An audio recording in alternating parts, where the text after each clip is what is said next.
नमस्कार, मैं डॉक्टर पीयूष वार्ष्णेय हूँ। मैं एडिशनल डायरेक्टर हूँ फोर्टिस हॉस्पिटल नोएडा में यूरोलॉजी एंड रोबोटिक्स विभाग में। आज मैं आपको रोबोट के फायदे के बताना चाहता हूँ। जो दा विंसी सर्जिकल रोबोट है, इसमें 4 आर्म्स होती हैं। आज की तारीख में ये बहुत ज्यादा कॉमन सर्जिकल टूल है। इसका जो सबसे बड़ा फायदा होता है as compare to the open या ट्रेडिशनल मेथड्स जो होते थे, जैसे लेप्रोस्कोपी हुआ, कि इसमें जो विजन होता है वो 3D बाइनोकुलर विजन होता है, जिससे आप डेप्थ भी परसेप्ट कर सकते हैं।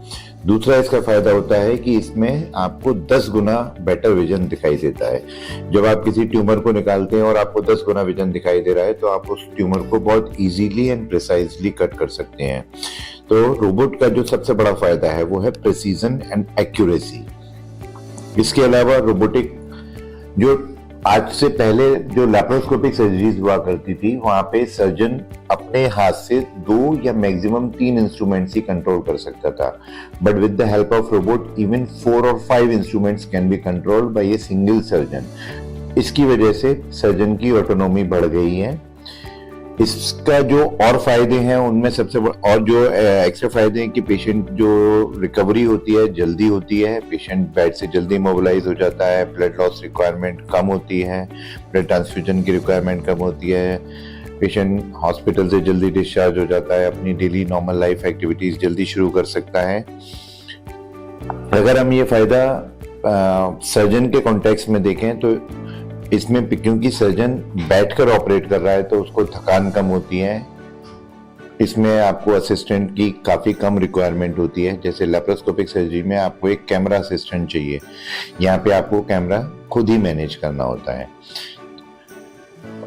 तो ये इसके बेसिक फायदे हैं। जो इसमें मेन आज की तारीख में अभी तक जो लोगों को डाउट आता है कि ये सर्जरी कौन कर रहा है, रोबोट कर रहा है या सर्जन कर रहा है। आपने केसेस के बारे में सुना भी होगा कि अहमदाबाद में एक केस हुआ था जहां पेशेंट ने हाई कोर्ट में जाके कंप्लेन कर दिया था कि हम सर्जन चार्जेस नहीं देंगे, हम सिर्फ रोबोटिक चार्जेस देंगे। तो ऐसा नहीं है। बेसिकली ये रोबोट जो होता है ये फुल्ली सर्जन के कंट्रोल में होता है।